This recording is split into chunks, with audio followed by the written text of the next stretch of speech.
listening to We Saw the Devil, an investigative and conversational true crime podcast that deep dives into fascinating criminal cases that are solved, unsolved, or ongoing. From America's Lori Vallow to Germany's Armin Meiwes, we examine and discuss the world's most shocking cases. If you're enjoying the show, don't forget to follow us online. Check us out at wesawthedevil.com and We Saw the Devil on Facebook, Twitter, and Instagram. And don't forget, you can become part of the show by backing us on Patreon.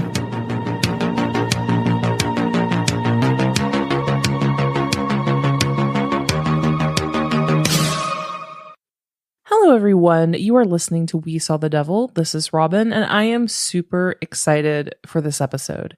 Yes, it's because I have an insane obsession with this artist, album, and really the entire universe surrounding it.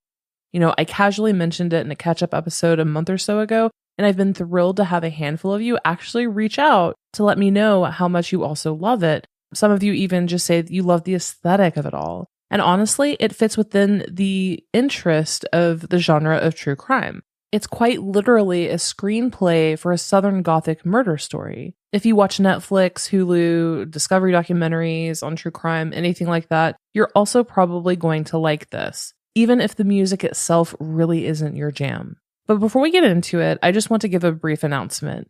You know, Iris and I had planned to record yesterday afternoon, to go over the last week of the Lori Vallow trial. I got to about midday and heard about the evidence with Lori's hair being found on the tape, as well as some other forensic evidence. I have a lot of thoughts on yesterday's testimonies, so Iris and I decided to record this upcoming Sunday instead and cover 2 whole weeks. I know there are a series of other podcasts and YouTube channels that are covering the day by day, but we're actually just going to cover 2 full weeks of the testimony and give our thoughts, and that episode is actually going to be released next Monday. With various forensic experts testifying, guys, this week is going to be truly pivotal for both the defense and the prosecution. I thought about releasing the next Dark Side of Disney episode, but thought that this one would be a lighter, more palatable one before we get into the absolute heart of the Lori Vallow trial. Other than that, as always, you can find us at wesawthedevil.com. From there, you can find all of our social media accounts, yada, yada, yada. Instagram, Twitter, Facebook, definitely most active on Instagram. So feel free to follow We Saw the Devil podcast there. Okay, so as I mentioned in the episode that I referenced a moment ago, I discovered this album a couple months ago, and I've listened to very little else since. Have you ever discovered an album, song, movie, really any piece of entertainment or media that makes you just feel? It takes you on this ride of emotion that you just didn't even know that you were capable of. For me, that's Preacher's Daughter by Ethel Cain. And it's no wonder that some of you reached out like, Robin, what the fuck? I like the music, but I'm not sure I even understand the story or what's actually going on. And that's because there is an entire Marvel-sized universe surrounding it. B-sides, supplemental media, social media and blog posts, and fake interviews with the protagonist herself, Ethel Cain. So this is actually going to be an episode on the death of Ethel Cain and a full story of this universe. And we really can't get into it before we talk about the artist herself. The artist's real name is Hayden Anhedonia. She actually legally changed her name a couple years ago, with anhedonia meaning a reduced ability to experience pleasure. Hayden was born to a deacon and a choir singer in a conservative Southern Baptist community in the Florida Panhandle. She was homeschooled her entire life and would frequently write and escape into various worlds of fiction. Whereas she loved so many things about her church and the small local community, she never really felt as though she belonged, and many people treated her that way. In 2017, she created her first project and made a SoundCloud under the name White Silas, publishing little creations and demos there. One of my favorites is actually a song called Selby Wall. If that name sounds familiar, it's because Selby Wall is the name given to Eileen Wuornos's girlfriend in the movie Monster. You know, the one starring Charlize Theron and Christina Ricci. Eileen Wuornos was a serial killer who robbed and murdered 7 men within 12 months. She was convicted largely due to testimony and a taped phone call with Eileen by her girlfriend, Tyria Moore.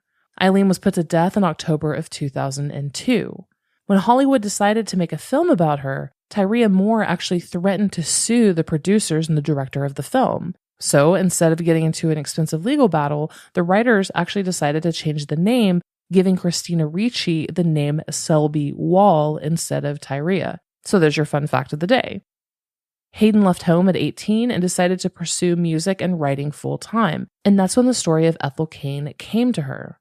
In an interview with Billboard magazine, she said, quote, "It's a big story. It's this all-American girl who crumbles under the weight of God and country. The American dream is unachievable. Being a perfect daughter, a perfect Christian, all of these weights that are put onto young American people are impossible. I like to think of this album as a cautionary tale of what would happen if you don't free yourself from these imaginary chains in terms of religion, family, and expectation." As Hayden started fleshing out the story, she was also visualizing the accompanying aesthetic. I mean, guys, every single photograph, promo, clip, whatever, anything related to Ethel Cain is very, very carefully curated and designed. It's very much Southern Gothic, lots of religious imagery interspersed with dark Americana. And as someone born and raised here in the South, I can definitely say that it's a pretty interesting place. I hate so much about it. I grew up here, born and raised, grew up here, went to school here.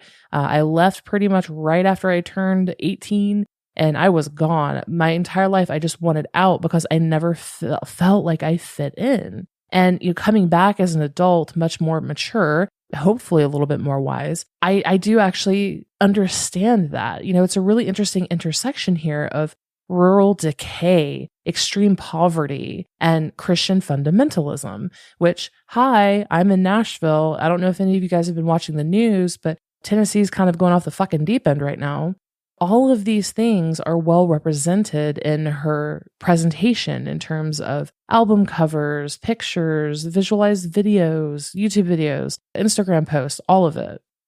Anhedonia officially and publicly began the Ethel Cain project back in 2019, and 2 LPs quickly followed, published under the Ethel Cain name. All the while, she was actually still fleshing out Ethel Cain's story in the background.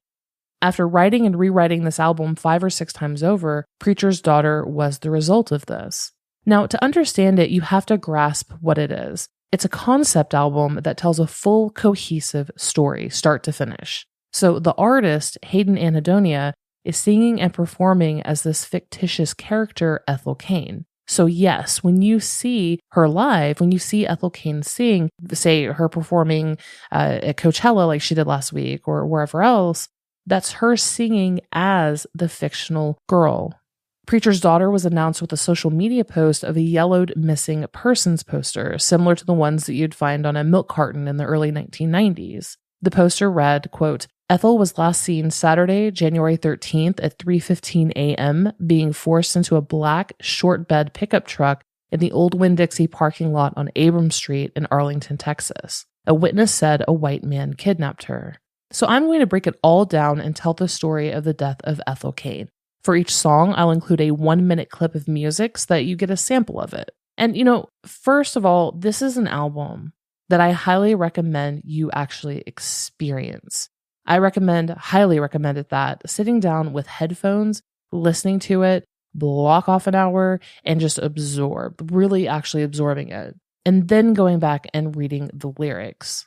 A lot of it will click into place, but I think it really just requires the additional information and the notes provided by Hayden herself to really understand it all. There has been a lot of supplemental information about each track published, later on, say on Tumblr or Instagram or AMAs or whatever. So first listen through a song, you may not actually understand all of the lore behind it, which is why this is just a huge, huge, huge, huge universe. And why it also makes sense that this is going to be a book trilogy, most likely a film trilogy, because there's just so much information. But we're going to start with track 1, which is called Family Tree Intro. Now, this is the first track on the album, and it begins with just a super reverby sample of a sermon from Hayden's great-grandmother's funeral in real life. And it really sets the mood and tone for the story that's coming. A write-up from one of Ethel Cain's friends said, quote, "Family Tree Intro sets the stage for the story of Ethel Cain. Set in 1991, the album details the character's troubled relationship with religion, her old flame, her father, the titular preacher, a beloved member of the community, and her eventual kidnapping and murder.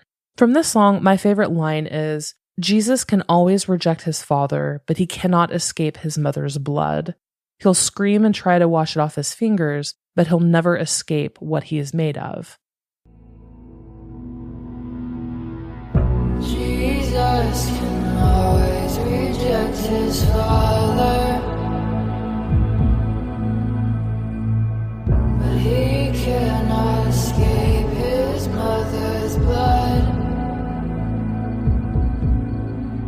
He'll scream and try to wash it off of his fingers, but he'll never escape what he's made up of.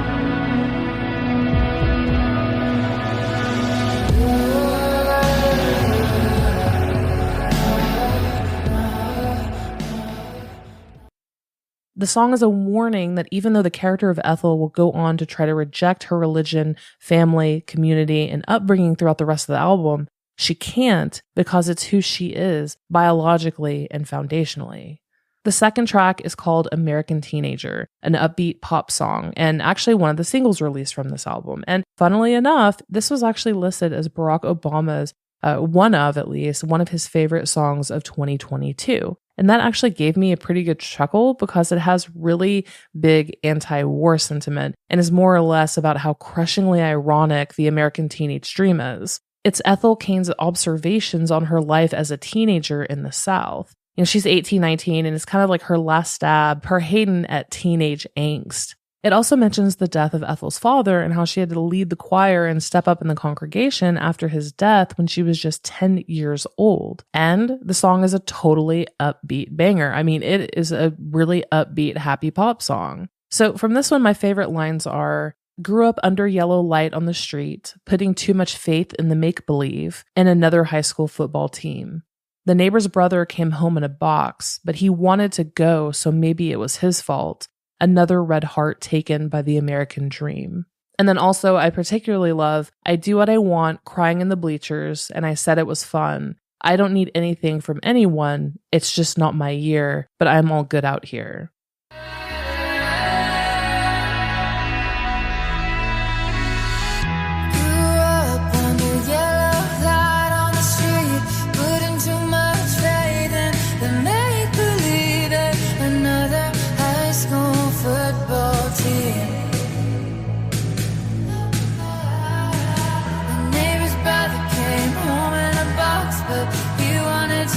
So maybe it was his fault. Another red heart taken by the American dream. And I feel you there in the middle of the night when the lights go out and I'm all alone.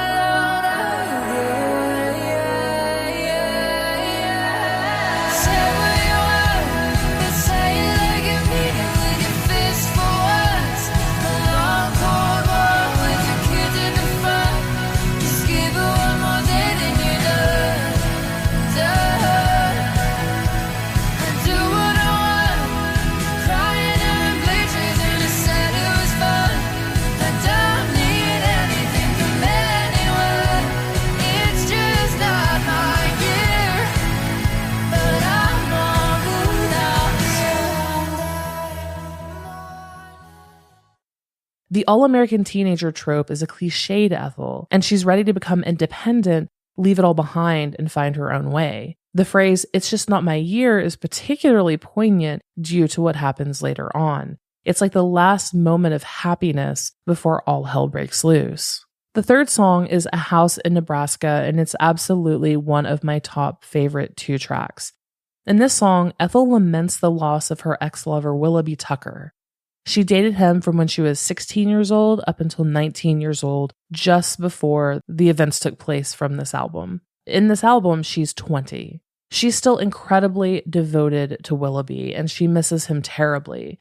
They would be intimate and talk and dream about leaving their small Alabama town of Shady Grove and getting a house together. They would visualize that together as a prairie house in Nebraska. My favorite line here is, other than the entire song, but it's when Ethel talks about how Willoughby's mother still calls her to check in on her. When the aching sound of silence used to be your favorite song,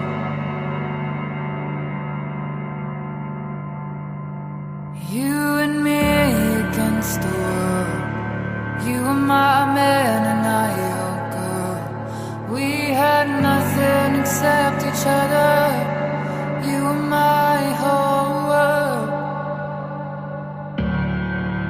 And the day came and you were up and gone.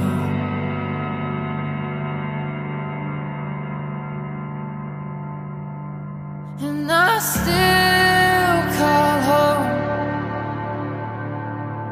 that house in Nebraska,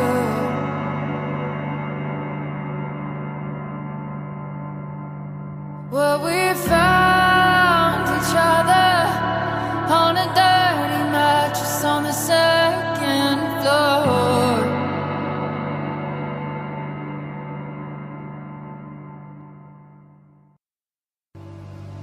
Mama calls me sometimes to see if I'm doing well,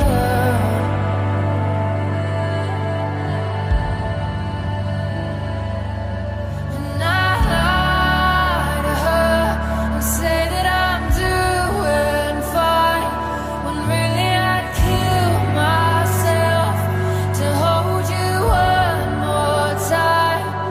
And it hurts to miss you, but it's worse to know that I'm the reason you won't come home. But I still. And seriously, this is so heartbreaking. And although this song is the only information we get on this album about Willoughby, the Preacher's Daughter B-side songs, a collection of 6 songs, tell more stories from Ethel's time spent with Willoughby.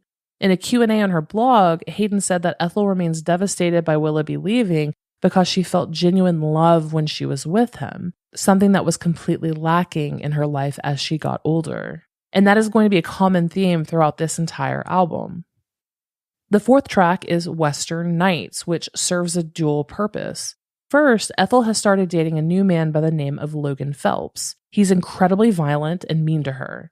Because of the rural poverty of Shady Grove and the lack of opportunities overall, Logan has resorted to crime as a way to support them. Ethel talks about their relationship as Logan's crimes escalate, and she's drawn right into the middle of it, basically taking on a life of crime, right alongside him. And it's really about being romantically involved with someone who is completely just void of hope. They are hopeless. They bring you down and you still anchor yourself and tie yourself to them because you're afraid of what would happen to them if you're not there. My favorite line from Western Nights is, "I'd hold the gun if you asked me to, but if you love me like you say you do, would you ask me to?" The 5th song is Family Tree, and that similar verse from the first song, Family Tree Intro, returns. At this point, Logan has escalated from breaking into ATMs to actively robbing stores and then tries to rob a bank. He ends up getting killed during a botched bank robbery by the police in a shootout. Ethel, who was likely the getaway driver, actually goes on the run and leaves Shady Grove because she's wanted by police for questioning. And while she's on the run, she ruminates on her relationship with Logan and how it mirrored the relationship that she had with her own family, particularly her father, who's the subject of the next song. These crosses all over my body remind me of who I used to be.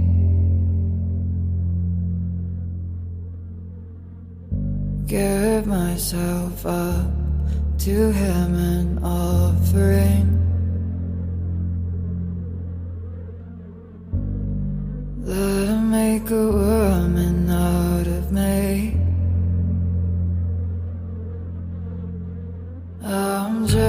a child, but I'm not above violence. My mama raised me better than that. When the preacher talks, that man demands his silence. And Daddy said shoot first and run and don't look back. It's ultimately about the dichotomy of losing someone that you deeply loved, but who has also hurt you very, very deeply. So for Ethel's father, she shows this by calling him father, but then also switching to preacher. Track 6, Hard Times, closes out Act 1 of the album. Just like a movie, this album has 3 very distinct acts and a plot.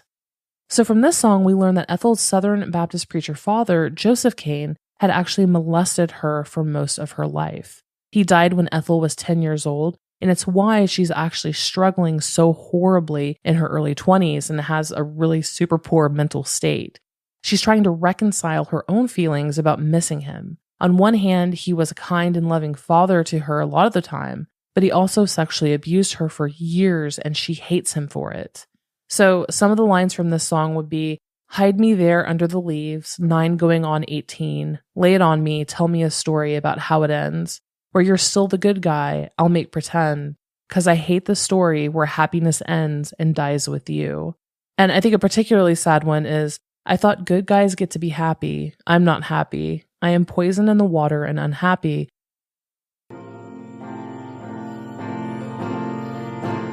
Hide me there under the leaves, 9 going on 18, lay it on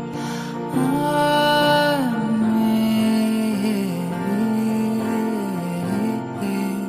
tell me a story about how it ends, where you're still the good guy, I'll make pretend, 'cause I hate this story where happiness ends and dies with you. I thought good guys get to be happy, I'm not happy, I am poison in the water and unhappy. A little girl who needs her daddy real bad. And then another verse goes, in the corner on my birthday, you watched me dancing right there in the grass. I was too young to notice that some types of love could be bad. The ending of the song is her singing, I'm tired of you, still tied to me, over and over with additional statements in between. Now, throughout all of the Ethel Cain lore, there's constant talk of a family secret. We know that Ethel's father died when she was 10 years old. Could her mother or grandmother have killed him? Could Ethel have killed him somehow? It looks like we're going to find out in the next album, or at least in the books when they eventually come out. Track 7, Thoroughfare, is an almost 10-minute long banger of a song that opens the second act of the album. It's definitely a fan and YouTube favorite, and honestly, it's pretty much a complete piece of art by itself. It is a whole movie in a single song. In Thoroughfare, Ethel has just left Shady Grove and made it to Texas, where she meets a man named Isaiah who says he is searching for a love like his parents had, and asks Ethel if she would go see the West with him. It has this country Americana vibe to it, which is so fitting for this song, which is essentially about their road trip west. So 3 things here. The title is Thoroughfare, which means road or path from one place to another. At first glance, going, quote, out west can be representative of, with the Americana lens, going to find yourself, independence, freedom, or even love, a sort of promised land. For the first 6 songs of Preacher's Daughter, Ethel has talked about her traumas, from Willoughby leaving her, to her father dying, to her getting into the toxic and abusive relationship with Logan before he's killed by police. She's laid her traumas out bare and left town to escape police. Thoroughfare sounds hopeful. It's happy. Ethel and Isaiah travel from Texas to California, and Ethel realizes that she's falling in love with Isaiah. When they reach California, he tells her, "You might not be my love, but baby, I doubt it." Even though they've made it to California, he asks Ethel, "Do you want to see the West with me?" indicating that he's also fallen for her and wants to explore a relationship. A pretty important line in the song is, "For the first time since I was a child, I could see a man who wasn't angry." Ethel says she feels safe with Isaiah, which is incredibly sad when you actually finally realize what's coming. The final line of the song says, quote, "And I said, honey, love's never meant much to me, but I'll come with you if you're sure it's what you need. 'Cause in your pickup truck with all of your dumb luck is the only place I'd ever want to be." Now that final line is pretty important. Remember the Ethel Cain missing poster that was posted upon the release of Preacher's Daughter? Again, just to refresh your memory, it said, quote, "Ethel was last seen Saturday, January 13th at 3:15 a.m. being forced into a black short bed pickup truck in the old Winn-Dixie parking lot on Abrams Street in Arlington, Texas. A witness said a white man kidnapped her." Ethel met Isaiah somewhere in Texas. Isaiah drives a pickup truck. When asked about this, Hayden herself said, quote, "Ethel is an unreliable narrator, like how her version of events in Thoroughfare is different than the events in the missing poster and newspaper article about her. In the poster and article, Ethel is described as being kidnapped. In Thoroughfare, Ethel describes her meeting Isaiah as charming and that he offers her a ride. Basically, this upbeat, beautiful, happy, epic of a song, where Ethel is singing about finding love on this great American road trip, is really just her disassociating or having some form of Stockholm syndrome after being kidnapped, trying to reframe the entire traumatic situation in her mind. I mean, it's fucking heartbreaking. I met you there in Texas somewhere on the thoroughfare,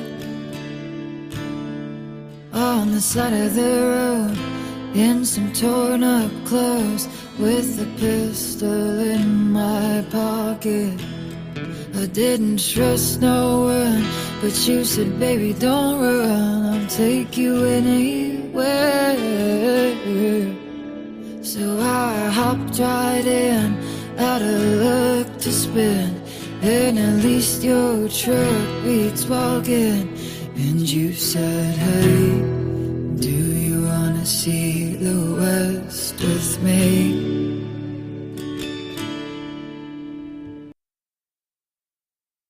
So we made off for California to find your lover, driving day and night in every small town diner. Saw our faces at least once or twice, but in these motel rooms I started to see you differently.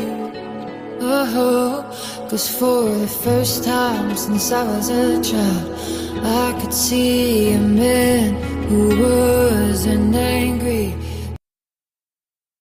Once we reached the coast, you said, end of the line, we finally reached the edge. After all this time, I didn't find my love, but I still made it this far without it. And then you turned to me instead, and to me deep and said, well, maybe not, 'cause look at what I've got. You might not be my love, but baby, I doubt it. And you said, hey, do you wanna see? Track 8 is Gibson Girl. And what I found so interesting is that the term Gibson Girl, no, it's not actually used to describe a guitar. It's actually used to describe the style of women drawn by Charles Dana Gibson from the late 1890s to the early 1900s, like 1910, 15.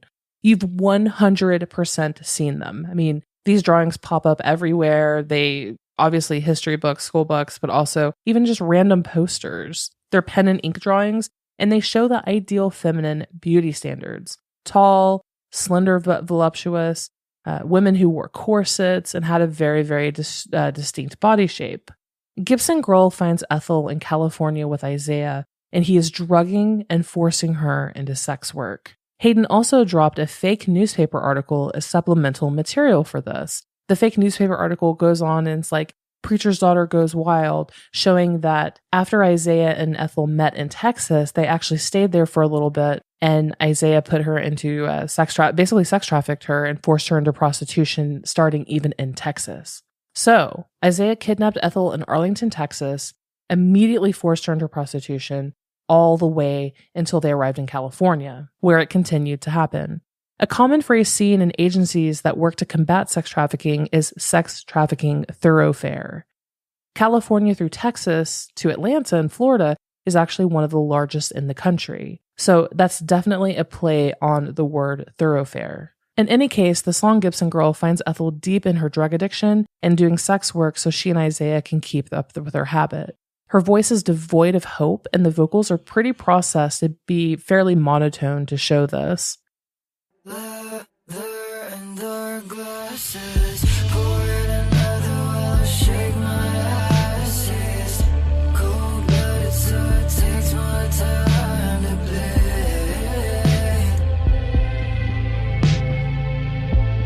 Obsession with the money, addicted to the drugs, says he's in love with my body, that's why he's fucking that up. Says to me, baby, if it feels good, then it can't be bad. Ptolemaea is track 9, and it's also where pretty much everything goes to hell, quite literally.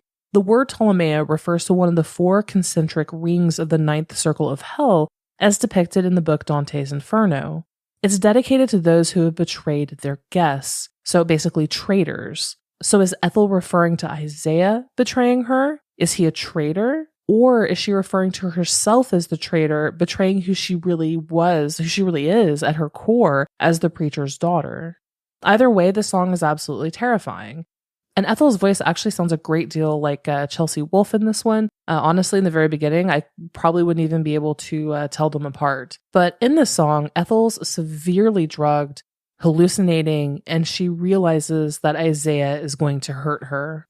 Quote, even the iron still fears the rot, hiding from something I cannot stop, walking on shadows I can't lead him back, buckled on the floor when night comes along, daddy's left and mama won't come home.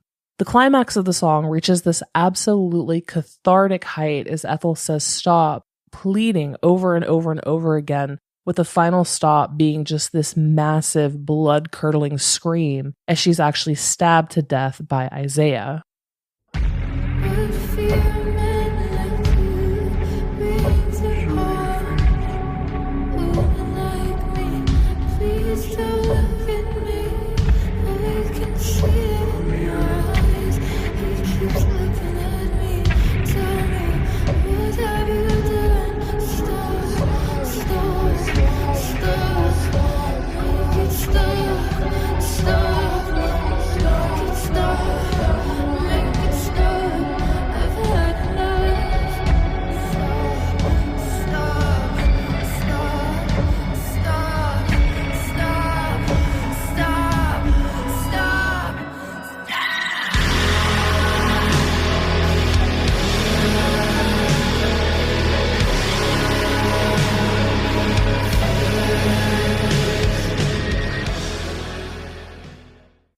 The final line spoken directly by Ethel in the song is, I am the face of love's rage. After that, Ethel hallucinates and sees a personified version of death, like death is presenting himself to her as a person. He speaks to her, and we learn more about the Daughters of Cain cult. Yes, cult. Hayden has repeatedly mentioned the Daughters of Cain cult online, but we have very limited information, as is going to be more included in future albums and also the upcoming books.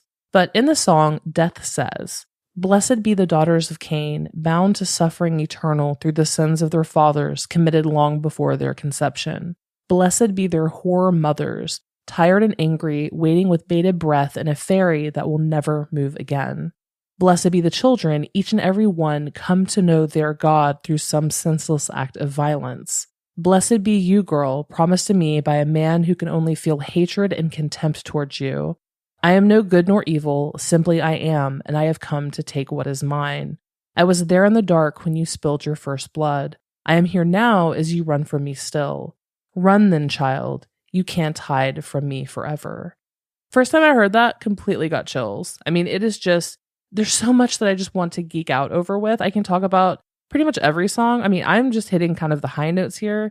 It's quite literally some of the best lyricism I have ever seen in my entire life. Like the story of Cain and Abel in the Bible being directly related to this. So Cain, Ethel's last name, in the Bible, Cain felt rejected by God because he preferred Abel's sacrifice over his. Cain then murdered Abel, and God punished him, saying that he would be forever miserable and a wanderer.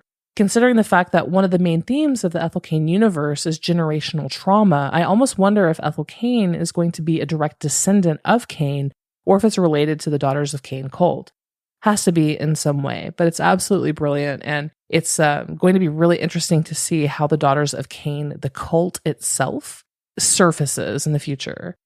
Track 10 is called August Underground, which is a direct reference to the 2001 indie faux horror movie and snuff film by Fred Vogel, one of my friends actually, which is really truly hilarious that the song is included on this album. August Underground more or less shows a serial killer kidnapping, assaulting, and killing his victims.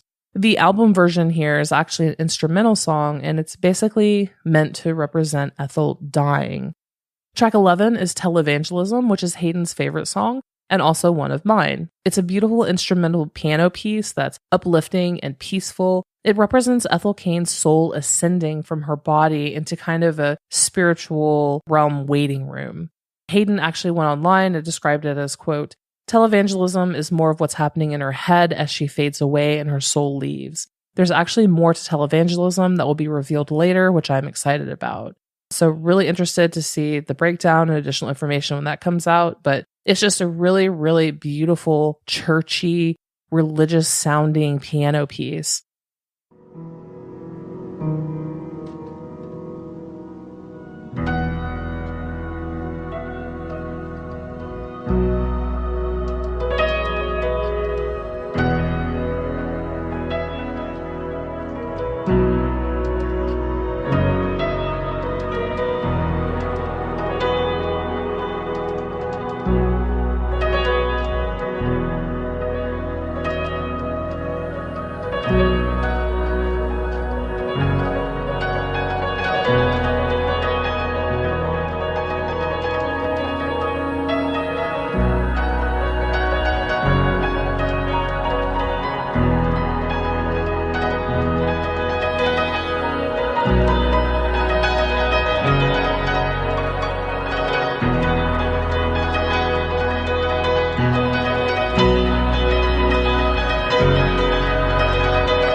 So Some Bleached Flies is track 12, and it's more or less Ethel making peace with her death.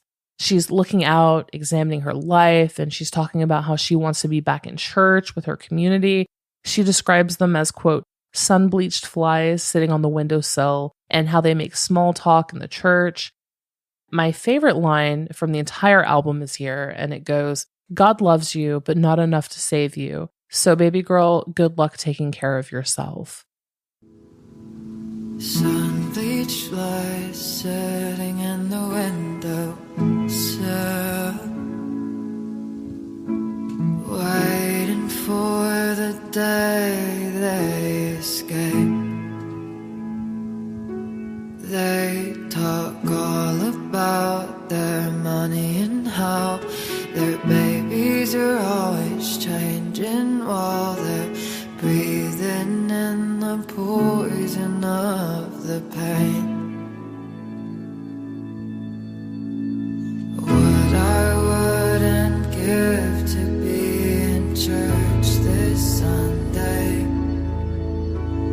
listening to the choir so heartfelt, all singing, God loves you, but not enough to save you. So baby girl, good luck taking care of your The last phrase of this song is Ethel yearning for Willoughby and thinking about that house in Nebraska that they had dreamt of living in together. She says, I'm still praying for that house in Nebraska by the highway out on the edge of town, dancing with the windows open. I can't let go when something's broken. It's all I know and it's all I want now. I'm still praying for that house in Nebraska by the highway out on the edge of town, dancing with the windows open. I can't let go when something's broken. It's all I know and it's all I want now. And last but not least, we have track 13, Strangers, and it's my favorite song. In case you were wondering what happened to Isaiah or what he did after Ethel's murder, here it is. And it makes me cry every single freaking time. I can play a generic playlist while I work, right? Not pay attention to it. It can be 50 songs, but this one song be on there, and I will find myself randomly tearing up before I even realize that it's this song playing in the background. Even the music and the association just sends me over the edge, apparently. But the song Strangers serves as an epilogue. Isaiah had planned to kill Ethel the entire time since he actually kidnapped her in Texas. Ethel's already made peace now with her death and life. She did that in the previous song, Bleached Flies. Now she's about to ascend to heaven. And before she goes, she decides to check in on that shed in California where she was murdered by Isaiah. Isaiah has dismembered her body and put the remains in a freezer in the basement where he decides to cannibalize her body. Ethel witnesses him eating a piece of her and then starts to talk to him, even being kind of like satirical and making really dark jokes about it all. In your basement I grow cold, thinking back to what I was always told. Don't talk to strangers or you might fall in love. Freezer bite, you're sweet divine, you devour like smoke, bovine hide. How funny, I never considered myself tough. And by that last line, she's saying how funny I always considered myself weak, but how funny that you're having a hard time eating my flesh, even though I felt that I was pretty weak when I was alive, which so fucked up. You're so handsome walking over to me now. And then the chorus is, I tried to be good. Am I no good? Am I no good? With my memory restricted to a Polaroid and evidence. I just wanted to be yours. Can I be yours? If I'm turning in your stomach and I'm making you feel sick. I tried to be good. Am I no good? Am I no good? Am I no good? With my memory restricted to a Polaroid and evidence. I just wanted to be yours. Can I be yours? Can I be yours? Just tell me I'm yours. If I'm turning in your stomach and I'm making you feel sick.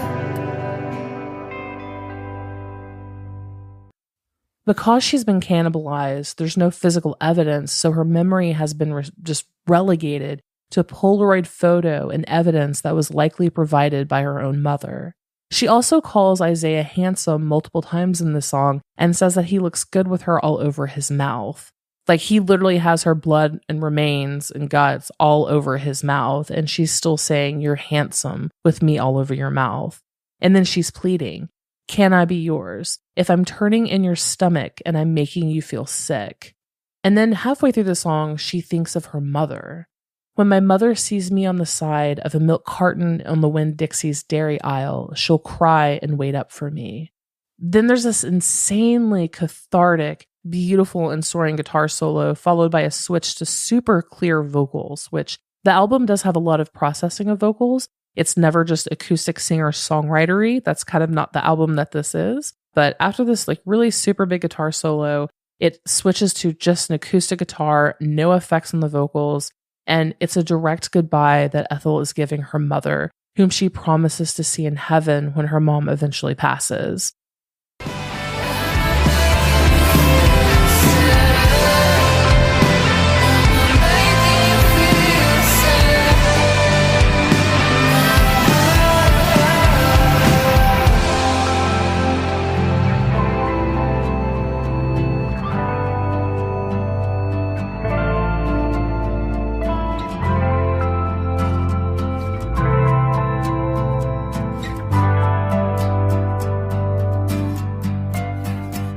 Phoned you just to tell you that I made it real far, and that I never blamed you for loving me the way you did while you were torn apart.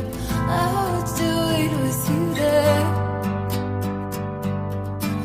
Don't think about it too hard, you'll never sleep a wink at night again. Don't worry about me and these green eyes, mama, just know that I love you. I'll see you when you get here.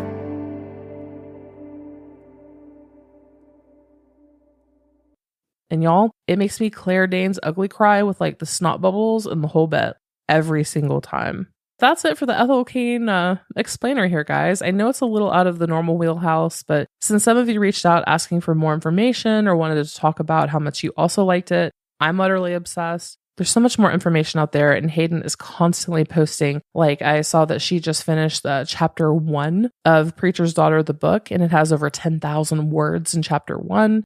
So I'm super, super excited to see all of these characters completely fleshed out. And not only that, but Hayden's actually writing a trilogy of books and albums for the Ethel Cain story.